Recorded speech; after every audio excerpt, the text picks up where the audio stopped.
감사합니다. 네. 저는 작년에 한번 질문을 드린 적이 있었습니다. 네네. 저희 어머니하고 아버지가 헤어지셨다가 제가 10년 만에 어머니를 만났는데, 어머니는 이제 아버지에 좀 이렇게 좋게 말씀하시다가 안 좋게 말씀하시고, 또 아버지한테 말씀드렸는데 아버지는 또 저한테 또 좋게 말씀하셨다가 아니셨고 그랬는데, 스님께서 저한테 답변을 어떻게 하셨냐면 누가 이기는지 한번 봐라, 그냥 그렇게 두고 보시라고 하시더라고요. 그래서 이제 제가 오늘 아버지를 데리고 왔습니다.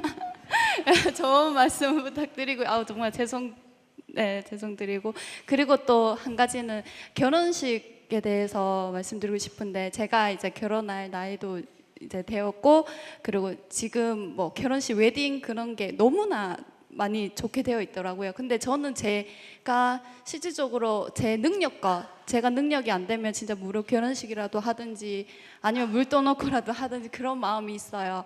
근데 주변에서는 그런 식으로, 저는 또 결혼식을 아예 안 하는 생각도 하고 있는데, 주변에서는 그걸 보고 분명히 후회할 거다, 머리를 올려야 된다, 그걸 안 하면 안 된다, 그리고 부주를 또 받지 않습니까? 또 거기에 대해서 그만큼 또 받아야 되지 않느냐, 그런 생각이 있는데, 아직까지 갈팡질팡하는 제가 약간 좀 흔들려서 좋은 말씀 부탁드립니다. 네, 결혼식부터 먼저 얘기하면요, 선택이에요. 그거는. 그러니까 제가 예를 들어서 스님이 되고 이건 나만 선택하면 돼요. 그러나 선생님도 반대하고 부모도 반대하고 이런 게 많이 있지만 내 선택이 제일 중요하잖아, 그죠? 근데 결혼식도 자기 선택이 중요하긴 하지만 결혼식은 혼자 하는 게 아니잖아. 남자 같이 하잖아, 그죠? 그럼 그 사람도 고려해야 돼요. 나는 이렇게 하고 싶지만 그 사람이 따로 한다면 결혼을 안 하든지, 하려면 아까 얘기한 대로 타협을 해야 돼요. 서로 조절을 해야 돼요. 두 번째, 내가 결혼할 때는 이 결혼 문제라는 것이 주위에 부모 형들이나 일가 친척이 오는 문제이기 때문에 그 사람들의 문제도 좀 고려해야 돼요.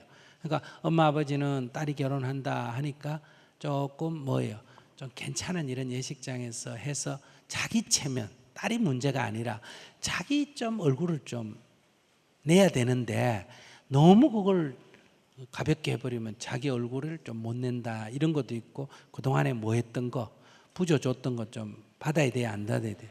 받아야 돼요. 이런 게 다 있다는 거예요. 그러니까 그거는 부모님하고 상의도 해야 되고 상대편 부모님하고도 상의를 해야지 내 혼자만 할 수가 없다.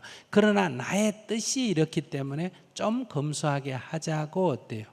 그건 서로 인원을 해서 타협할 수는 있지만은 자기 혼자 하는 건 아니에요. 이게 세상살이기 때문에 그렇게 첫째 고려해서 그는 조정을 해야 돼요. 안 그러면 이제 결혼식을 하지 말든지, 뭐 결혼식을 안 하면 상대편 남편이나 시부모가 좋아할까 안 할까? 안 하겠지. 그래서 제일 좋은 거는 결혼을 안 하는 게 제일 좋아요. 그러니까 결혼을, 내가 왜 얘기하냐면 결혼식을 화롭게 하라는 게 아니라, 결혼을 안 하는 거는 내 선택, 혼자 선택이지만은 결혼을 할 때 일어나는 문제는 내 혼자 선택이 아니다. 내 생각과 달라도 상대편 남편 될 사람과 부모들의, 내 부모는 내가 어떻게 해보지만 상대편 부모까지 그걸 요구하면 자기 결혼한 뒤에 시댁하고 갈등이 굉장히 심해지기 때문에 돈 몇 푼 아끼거나 내 원칙을 지키려다가 굉장한 어려움, 가정에 불화를 불러오기 때문에 그거는 내가 진지하게 얘기하지만 고집을 해서는 절대로 안 된다. 또 요즘 우리 간소한 결혼식 하기 운동도 있어요, 없어요? 있어요. 그런 걸 갖고 한 번 하는데 드레스를 몇십만 주, 그건 나도 찬성 안 해요. 그러나 제가 여러분께 말씀드리는 거는 자기가 당사자, 부모는 내가 간소하게 하라고 하겠는데 자기는 그거를, 이게 결혼이라는 거는 주변과의 관계를 고려해야지 혼자 생각하면 안 된다.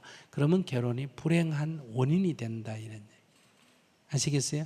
그 다음에 이제 엄마하고 아빠하고는 뜻이 안 맞아가지고 이혼했다 그랬잖아. 뜻이 안 맞았다는 건 상대가 좋게 보일까 나쁘게 보일까? 막 자꾸 얘기해봐요. 네? 너무너무 상대가 좋아가 이혼했을까? 네, 나쁘고 안 좋아. 나쁘게 안 좋아서 이혼했겠지. 네. 좋은데 왜 이혼을 하겠어? 나 같은 사람이면 좋아도 이혼할 수도 있겠지만은 보통은 안 그렇다 이 말이에요. 그러니까 엄마가 아빠에 대해서 이렇게 너 처음에는 그러니까 이성적으로 얘기할 때는 좋게 이미 지나간 일이잖아, 그지? 좋게 얘기하지만 조금 얘기가 길어지면 감정이 나오니까 옛날에 안 나왔던 감정이 어때요? 나왔어. 그래서 처음에 좋은 거는 이성적이기 때문에 좋은 거고 나중에 나쁜 말이 나오는 거는 옛날에 그 사이에 있는 그 상처가 나오기 때문에 나쁜 말이 나오는 건 너무 인간으로서의 뭐다? 지극한 자연스러움이다. 이렇게 이해해야 돼. 엄마도 그렇고 아버지도 그렇고. 스님도 이렇게 보통 얘기하면 좋은 얘기 하겠지만 나하고 옛날에 나빴던 사람 얘기를 오래 얘기하면 나쁜 얘기 나올까 안 나올까? 나와. 다 좋지만 그 자식 이런 건 좀 있어. 이런 식으로 아주 객관적으로 얘기하는 척 하면서 뭔가 이렇게 얘기를 한단 말이에요. 그래서 그건 너무너무 자연스러움이다. 그럴 때 나는 어떻게 받아들여야 되냐? 아, 아빠가 아직 옛날에 엄마한테 상처 입은 게 아직 가슴에 남아있구나. 엄마에게도 아빠한테 상처 입은 게 지금 남아있구나. 이렇게 내가 이해해야 돼요. 저를 상처를 안고 살아가시는 거구나. 그러니까 그걸 도와주려면 내가 아빠 상처 가지고 있어봐야 그거 자기만 손해야. 이런 얘기하면 엄마가 아이한테 해도 애가 듣기 싫어하는데 그게 듣기겠어. 그러니까 그럴 때는 스님 법문을 한번 들어보라든지 깨달음장을 한번 다녀오시라든지 이렇게 인연을 맺어주는 거 아시겠어요? 네. 인연을 맺어줘서 자연스럽게 자기 문제를 자기가 풀어가도록 도와주는 건 좋은데 자녀가 아빠한테 뭐 그건 안 좋으니까 이래라 저래라 하는 거는 큰 도움이 안 된다. 알았죠? 네. 그리고 그걸 너무너무 자연스럽게 이해해야 돼요. 그냥 아빠가 옛날에 저런 문제에 대해서 마음이 많이 아프셨구나 이렇게 그냥 이해하는 그런 얘기를 듣기 싫어하지 말고 저래서 어려움을 겪으셨구나 이렇게 이해하는 게 좋아요. 그런 걸 이해하면 그걸 듣기 싫어하면 상처가 내 상처가 되고 그걸 그래서 엄마 아빠의 아픔을 이해하고 그런 가운데도 어때요? 내 키운다고 참 힘드셨구나 이렇게 오히려 더 좋게 생각하는 계기도 될 수 있다. 네.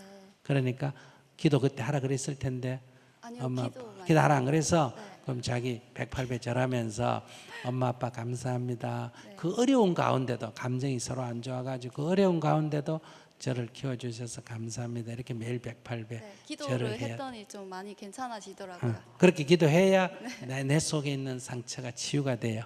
알았죠? 네, 네. 감사합니다. 앞에서도 말씀드렸지만 우리가 살다 보면 이런 일 저런 일 뭐 예기치 못한 일이 늘 일어나요 안 일어나요?